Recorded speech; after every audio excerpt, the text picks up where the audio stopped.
हे भगवान, आज तो रात ही हो गई घर पहुंचते पहुंचते। सूर्यास्त हो चुका था और मोहन अपने घर की तरफ चला जा रहा था। तभी उसके सर पर डंडे से हमला होता है, जिससे मोहन आगे की तरफ जाकर गिरता है। वह उठता है तो उसको कुछ बदमाशों ने घेर लिया था। वह सब उस पर हमला कर देते हैं और मोहन को डंडों से मारने लगते हैं। कौन हो तुम लोग और मुझे क्यों मार रहे हो? क्या बिगाड़ा मैंने तुम्हारा? तूने हमारा तो कुछ नहीं बिगाड़ा, लेकिन हमारे मालिक का बिगाड़ा है। मारो सब इसको। सब बदमाश फिर से मोहन को मारना शुरू कर देते हैं। मोहन अब लहूलुहान होकर नीचे गिर कर बेहोश हो चुका था। तभी एक बदमाश एक जलती हुई मशाल लेकर आता है। चलो इसको यहीं पर जिंदा जला देते हैं। वह बदमाश मोहन के ऊपर वह जलती हुई मशाल गिरा देते हैं, लेकिन वह मशाल मोहन के शरीर को छू नहीं पाती और हवा में ही लटक जाती है। ये सब देखकर बदमाश हैरान हो जाते हैं और फिर जोर से हवा चलने लगती है। मशाल बुझ जाती है और वह दूर जाकर गिरती है। इससे पहले कि किसी को भी कुछ समझ आता, वही चुड़ैल वहां पर आ जाती है। उसे देखकर सबके होश उड़ जाते हैं। वह सारे बदमाशों को मारना शुरू कर देती है। किसी का हाथ उखाड़ देती है तो किसी का पैर तोड़ देती है। एक की तो गर्दन ही तोड़ देती है। तुम्हारी इतनी हिम्मत कि तुम मेरे भाई को मारो? किसी को जिंदा नहीं छोड़ूंगी मैं। चुड़ैल अब अपने विकराल रूप में आ गई थी और सब बदमाशों की धुलाई कर रही थी। उसी समय मोहन भी होश में आ जाता है। चुड़ैल को उन बदमाशों को मारता देखकर डर जाता है और वह अपने घर की तरफ जाने के लिए भागता है। वह चुड़ैल मोहन को जाते हुए देख रही थी। वह भी मोहन के पीछे पीछे चलने लगती है। मोहन देखता है कि वह चुड़ैल उसके पीछे पीछे आ रही है। हे भगवान, ये आज क्या हो रहा है?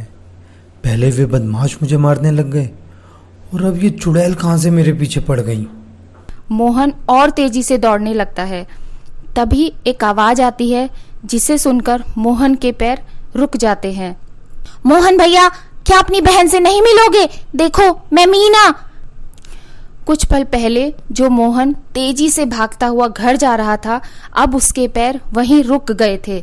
वह पीछे मुड़कर देखता है। मैं जानता हूँ तो रूप बदलने वाली चुड़ैल है और मेरी बहन की आवाज से मुझे अपने जाल में फंसाना चाहती है। हाँ, ये सच है कि आज मैं एक चुड़ैल हूँ, लेकिन भैया कुछ समय तक मैं तुम्हारी बहन मीना थी। क्या? हाँ भैया, मैं सच बोल रही हूँ। याद करो भैया, राखी वाले दिन जब तुम सुबह ही बाजार चले गए थे मिठाई और राखी लाने के लिए, और मैं दिन भर तुम्हारा इंतजार करती रही, और जब शाम होने पर भी तुम नहीं आए, तुम्हें मैं ढूंढती हुई शहर की तरफ जा रही थी। अरे मीना बेटी, मोहन तो हर साल राखी वाले दिन सुबह ही बाजार से सामान ले आता है। क्या वो अभी तक आया नहीं? नहीं काका, देखो ना, शाम होने को आई है और भैया अभी तक नहीं आए। फिर मैं आगे की तरफ चल दी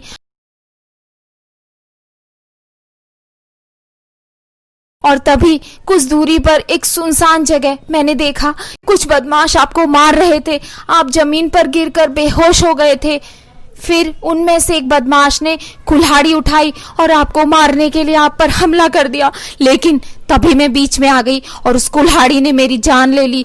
फिर वो बदमाश आपको वहीं छोड़कर मुझे वहां से उठाकर एक खाई में गिराकर आ गए थे। मेरी मृत्यु तो हो गई, लेकिन मुझे मुक्ति नहीं मिली भैया। और मैं आपसे मिलने के लिए, एक बार आपको सही सलामत देखने के लिए इधर से उधर भटकती रही, और आज मैंने आपको ढूंढ ही लिया। मीना, मेरी बहन, मुझे पता नहीं था कि तेरे साथ ये अनहोनी हो गई है। मैं तो तुझे ढूंढता रहता था। लेकिन भैया, वो कौन लोग थे जो तुम्हें राखी वाले दिन मारना चाहते थे?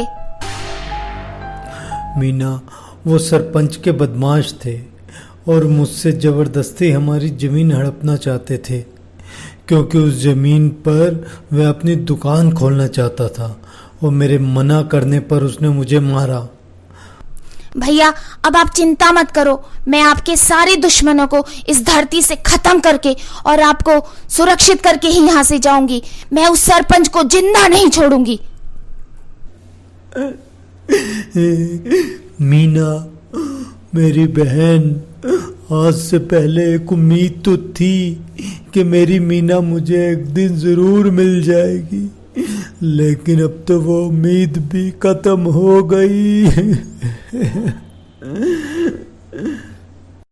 भैया अब मैं आ गई हूँ ना, तुम अब चिंता मत करो। दोनों भाई बहन घर की तरफ चल देते हैं।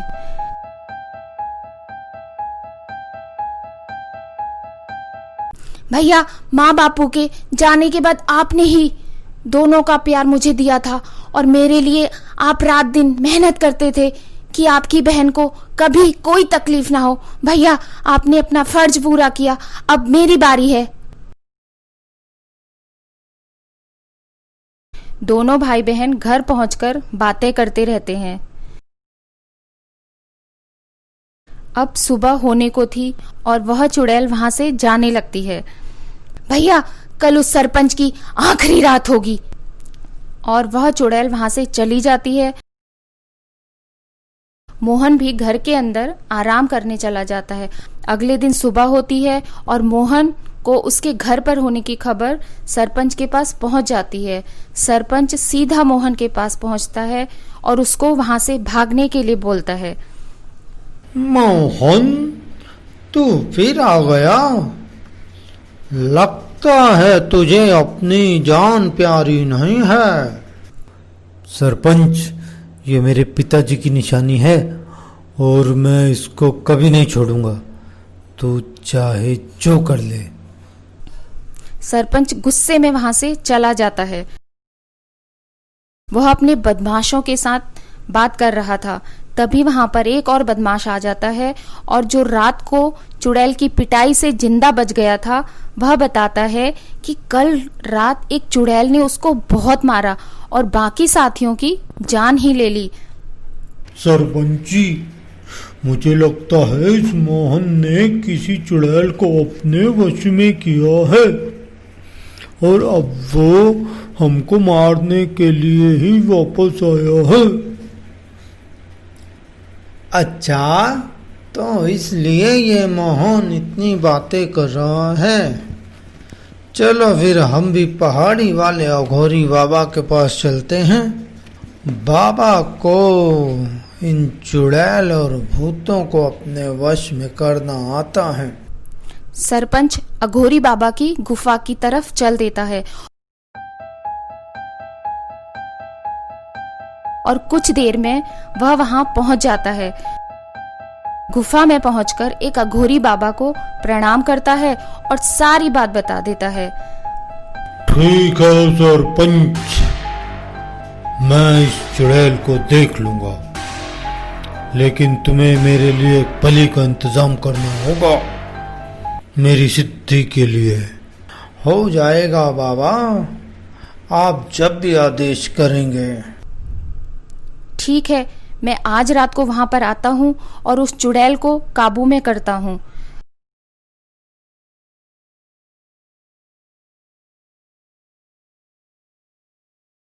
रात हो जाती है और सरपंच अपने घर पर बाबा का इंतजार कर रहा था। तभी चुड़ैल वहां पर आ जाती है। वह सरपंच और उसके साथियों को मारने लगती है। एक बदमाश का सर धड़ से उखाड़कर उसको गिरा देती है। सरपंच हाथ जोड़ने लगता है और अपनी जान की भीख मांगता है। मुझे छोड़ दो। सरपंच, तूने ही मेरी जान ली थी ना। मैं अपनी जान के लिए तो तुझे माफ कर सकती हूँ, लेकिन तूने मेरे देवता जैसे भाई की जान लेने की कोशिश की, इसलिए अब मैं तुझे जिंदा नहीं छोड़ूंगी। बाबा बचाओ, ये चुड़ैल तो मुझे मार ही देती अगर आप सही समय पर नहीं आते। हमको जरा सी आने में क्या देर हुई और तू चुड़ैल मेरे भक्तों को मारने लगी थी। अभी तेरी खबर लेता हूँ। वह अघोरी बाबा ऐसे मंत्र पढ़ता है कि चुड़ैल कुछ भी नहीं कर पाती और वह उस अघोरी के सामने हार गई थी। उसने चुड़ैल को बंदी बना लिया था और उसको एक पेड़ के साथ बांध दिया था। चुड़ैल चीखे जा रही थी और बाबा उस पर अपने मंत्रों से वार कर रहा था। हा हा हा हा हा हा हा। मुझसे टकराने का अंजाम देख लिया तूने। सरपंच, एक जलती हुई मशाल लेकर आओ, मैं अभी इस चुड़ैल को यहीं भस्म कर देता हूँ। सरपंच मशाल लेने के लिए चला जाता है। चुड़ैल अब मोहन का नाम लेकर उसको अपनी मदद के लिए बुलाने लगती है। चुड़ैल बार बार चीख रही थी, मोहन भैया जल्दी से आओ, मोहन भैया मुझे बचाओ, मोहन भैया। हा हा हा हा हा। बुला ले तू जिसे चाहे, मेरा वार कभी खाली नहीं जाता। सालों तक तपस्या करके मैंने ये सिद्धियां प्राप्त की हैं। और उधर सरपंच भी जलती हुई मशाल लेकर आ जाता है।